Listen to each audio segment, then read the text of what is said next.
Welcome दोस्तों, देवभूमि education point में आप सभी का एक बार फिर से स्वागत है। तो यहाँ पर उत्तराखंड अधीनस्थ सेवा चयन आयोग ने यूकेटीआरपीएससी ने यहाँ पर एक भर्ती निकाल दी है। तो इसको देख लेते हैं, फटाफट से समझ लेते हैं। आज 18 तारीख है, आज थोड़ी देर पहले ये भर्ती आई है, मतलब आज ही आई है 18 तारीख को। और इसकी जो आवेदन प्रारंभ करने की तिथि वो 22 जनवरी है। 11 फरवरी इसकी लास्ट डेट रखी गई है। ठीक है, तो ज़्यादा समय आपको मिलने वाला नहीं है इसमें। और आपको एडिट करने के लिए 13 फरवरी से 15 फरवरी तक का समय दिया जाएगा। और इसकी जो लिखित परीक्षा की अनुमानित जो डेट यहाँ पर बताई गई है मार्च 2024 बताई गई है। साथ ही साथ आपको ये भी बता देता हूँ, जो एलटी की परीक्षा है उसकी भी 10 मार्च की तिथि दी गई है, जबकि अभी उसके फॉर्म निकले नहीं है। आने वाले 1-2 दिन में देखने को मिल सकते हैं आपको।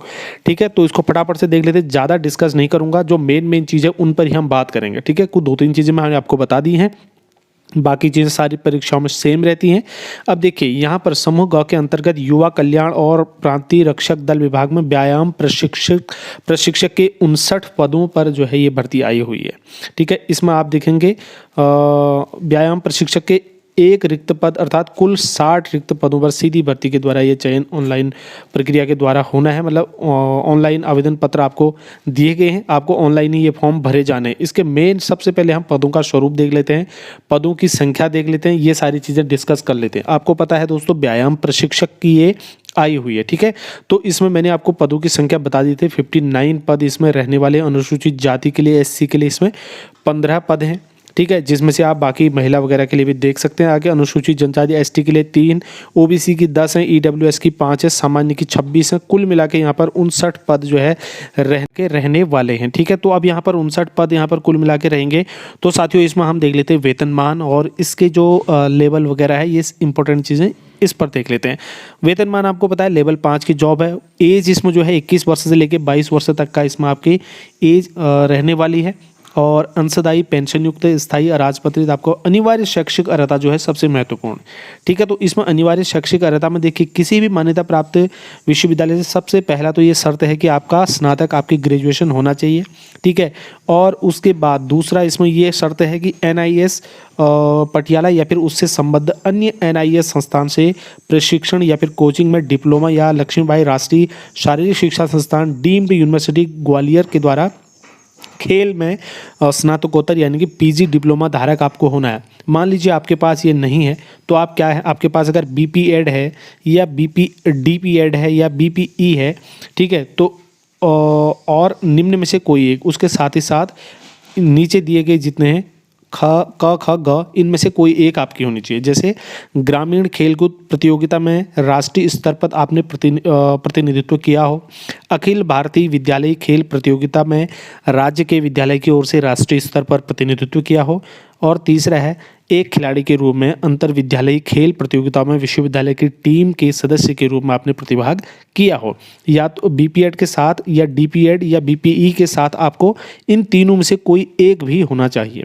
ठीक है, चलिए बात करेंगे आगे अधिमान्य अर्हताओं के बारे में। तो इसमें प्रादेशिक सेना में 2 वर्ष का न्यूनतम अवधि तक सेवा, कैडेट कोर मतलब एनसीसी बीएससी, और किसी पद में जो है युवा कार्य का अनुभव, खेलकूद प्रवीणता आदि में होना चाहिए, वो अधिमान के अंतर्गत आ जाएगा। अब इसमें जो इम्पोर्टेंट चीज़ें हैं, देखिए शारीरिक जो मापदंड होंगे उसके बारे में बात कर लेते हैं।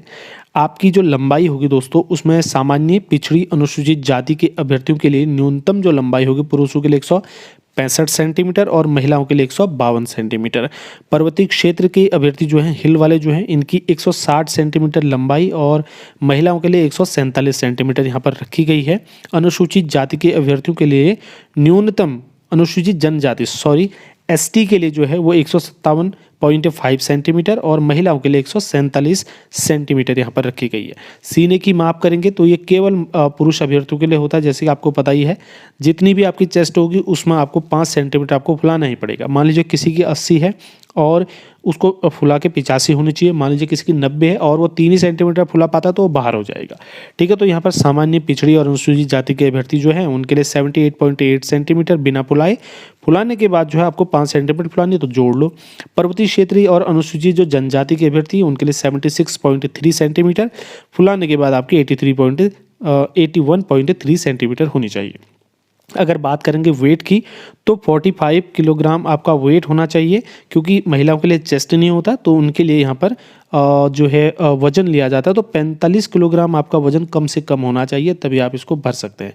अगर आपके पास हिल सर्टिफिकेट है तो उसमें आपको छूट मिलने वाली है, तो उसके लिए आपको जो प्रमाण पत्र है, आपका हिल सर्टिफिकेट है, वो देना पड़ेगा। दिव्यांग जो हैं उनके लिए भी आप यहाँ पर देख सकते हैं, उनके लिए भी यहाँ पर दिया गया है, तो आपको भी अपना प्रमाण पत्र देने होंगे। अनिवार्य शारीरिक दक्षता परीक्षा जो है पूर्ण करने वाले पुरुष और महिला अभ्यर्थी को शारीरिक दक्षता परीक्षा की निम्न दशाओं में, अब देखिए यहाँ पर शारीरिक दक्षता परीक्षा भी है। पुरुष अभ्यर्थियों के लिए सबसे पहले अगर बात करें तो इसमें भारतीय व्यायाम, ठीक है, इसमें जैसे मलखंभ है, इसमें 25 अंक है मैक्सिमम। अभ्यर्थी को तीनों मदों में न्यूनतम 50 अंक अवश्य प्राप्त करना पड़ेगा, ठीक है। जैसे 25 ध्यान 75 हैं, तो 75 में से आपको 50 अंक तो लाने ही पड़ेंगे। और उसके बाद आसन और मुद्गर, तो इन तीनों में 25-25 अंक का है, आपको 50 अंक लाने पड़ेंगे। ये मैक्सिमम अंक है, ठीक है। आपकी परफॉर्मेंस जितनी रहेगी उस हिसाब से ये देखा जाएगा वहाँ पर। जिम्नास्टिक में आप देखेंगे यहाँ पर पैरेलल बार है 25-25 अंक, ये सारे भी 25-25 अंक के हैं। इसमें आपको 75 अंक जो है लाने पड़ेंगे, जबकि 125 अंक का ये रहेगा टोटल। पासिंग के लिए 75 अंक आपको लाने पड़ेंगे। महिला अभ्यर्थियों के लिए अगर बात करेंगे तो वहीं पर ये केवल 2 ही चीज़ इसमें है। 50 में से आपको 33 नंबर लाने पड़ेंगे। और यहाँ पर आप देखेंगे जैसे वॉल्टिंग हॉर्स है, फ्लोर एक्सरसाइज है, बैलेंसेस बीम है, अन्य इवन बार, तो ये 30-30 अंक के हैं। 120 उसमें से आपको 60 ही मार्क्स से लाने पड़ेंगे। तो इस प्रकार से जो है ये रहने वाला है। उसके बाद व्यायाम प्रशिक्षक की बात करें पदनाम की, तो केवल एक पद था जो मैंने आपको शुरू में ही बता दिया था, ठीक है, वो भी सामान्य जनरल के लिए है, ठीक है। अब देखेंगे यहाँ पर एज तो वही है 21 से 42 है। शैक्षिक अनिवार्य अर्हता जो है स्नातक की उपाधि, नंबर 1, इसमें भी आगे कंडीशन होंगी। नंबर 2, किसी भी मान्यता प्राप्त संस्था से आपने बीपीएड या फिर योग शिक्षा में न्यूनतम 2 वर्ष का प्रमाण पत्र या उपाधि हासिल की होगी, ठीक है। ये 2 शर्तें आपके लिए रखी जाएंगी इसमें। अधिमानी अर्हता की अगर बात करेंगे दोस्तों, बाकी वही है, प्रादेशिक सेना में कम से कम 2 वर्ष की सेवा की हो, या फिर एनसीसी बी या सी सर्टिफिकेट आपके पास होना चाहिए। लिखित प्रतियोगी परीक्षा के लिए देखिए 100 अंकों की आपकी वस्तुनिष्ठ प्रकार की जो objective type multiple choice question होंगे। 2 घंटे का समय आपको इसमें मिलने वाला है, ठीक है। बाकी आपको पता ही है कैसे परीक्षा होती है, ऋणात्मक वगैरह, ये बताने की ज़रूरत नहीं है।